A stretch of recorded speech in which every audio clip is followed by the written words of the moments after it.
Hello everyone, it is Michelle Mitten Prepper Veteran, and today I want to share with you my top 5 mistakes that I made on my prepping journey over 35 years ago.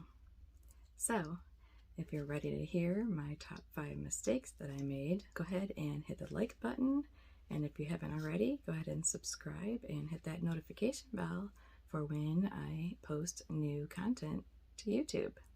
So let's dive into my mistakes as a beginning prepper long ago.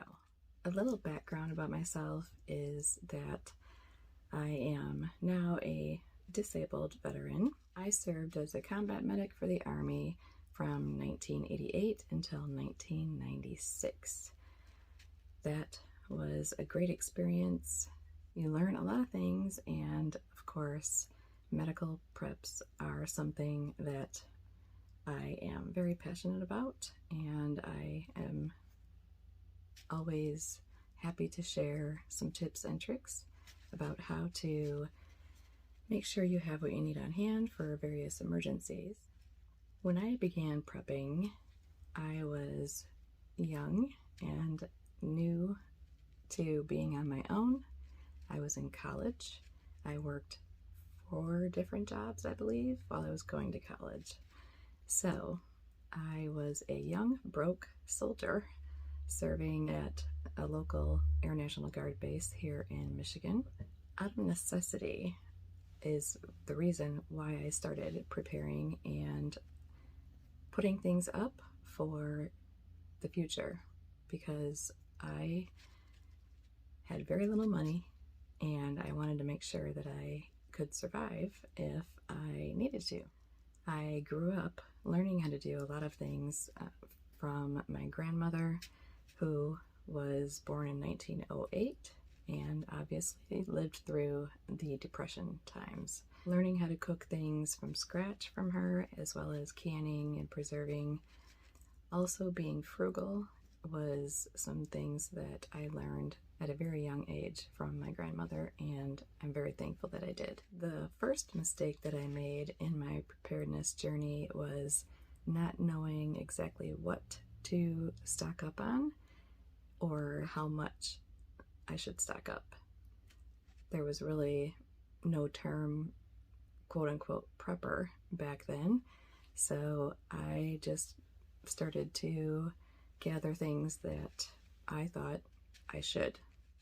I did not know exactly what to stock up, so I pretty much used my coupons, whatever money I had. Sometimes I went into debt with getting food or items, and that is definitely not something I would highly recommend. Not prepping what I usually would eat or use. That was a difficult lesson to learn and an expensive one. So I highly recommend that if you are going to be putting things away for future use, make sure the foods are something that your family eats on a weekly, daily, monthly basis, and don't invest money in things that you know your family will not use. If you do not eat rice, or if you are not a person who eats beef, make sure you are prepping items that your family uses on a regular basis.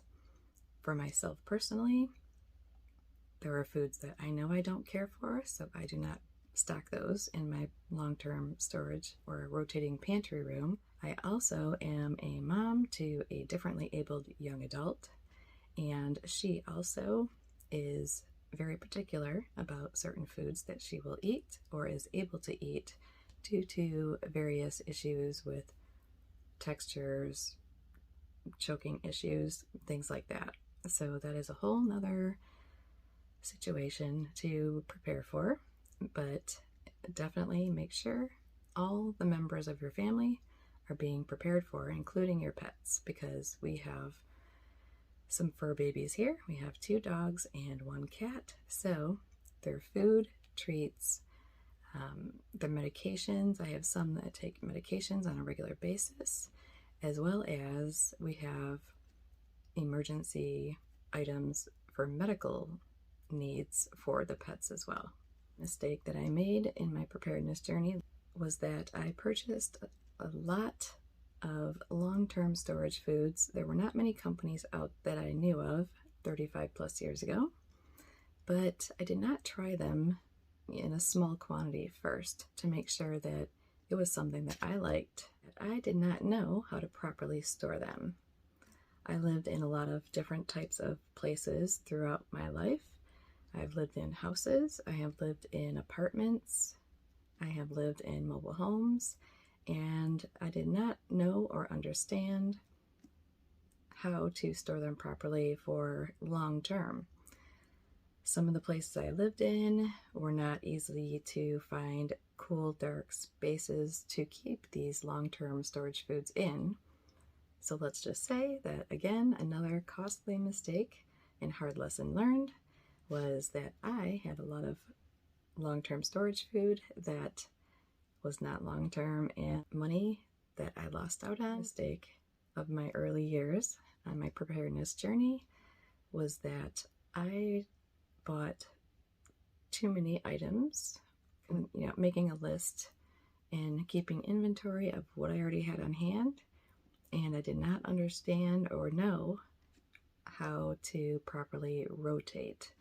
I had food and items stored everywhere in some of my smaller spaces, and when you don't have things in an area that you can clearly see, you forget about them and they get tucked in the back of cabinets or underneath the bed or closets, wherever I had things stored.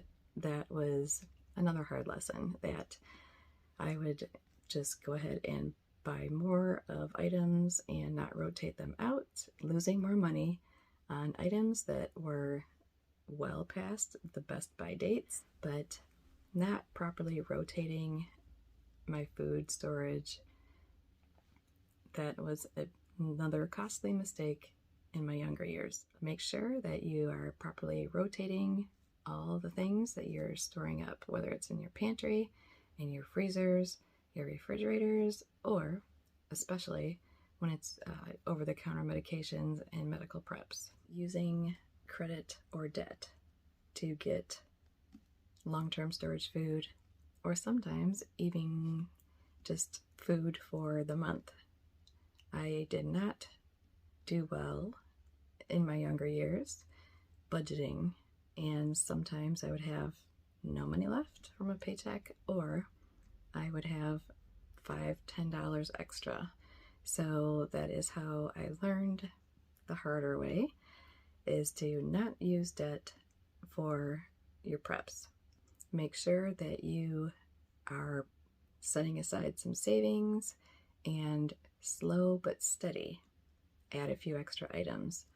And they're items that you know you need and will use, and rotate them properly. So that is the 5 main mistakes that I made early on when I started my preparedness journey. And I hope that some of these things that I shared with you will help you avoid the mistakes that I made if you are just starting out in preparedness or getting prepared, as well as giving you some ideas. If you have some goals you are currently working on, please leave me a comment below and let me know what you're working on as far as things that you are slowly but steadily saving money for, so that you can have the level of preparedness that makes you more comfortable for yourself and your family, including your pets, or if you have someone like myself and some other people I know that have differently abled either children, young adults, or older adults that we have to care for and also plan for. I have cut expenses and cut out unnecessary things to save more money for what is most important for myself and my family for our long-term needs. Thank you all for joining me, and please, if you have any questions or comments, leave them below, or my email is listed if you have a specific question that you would, or a topic that you would love to hear about.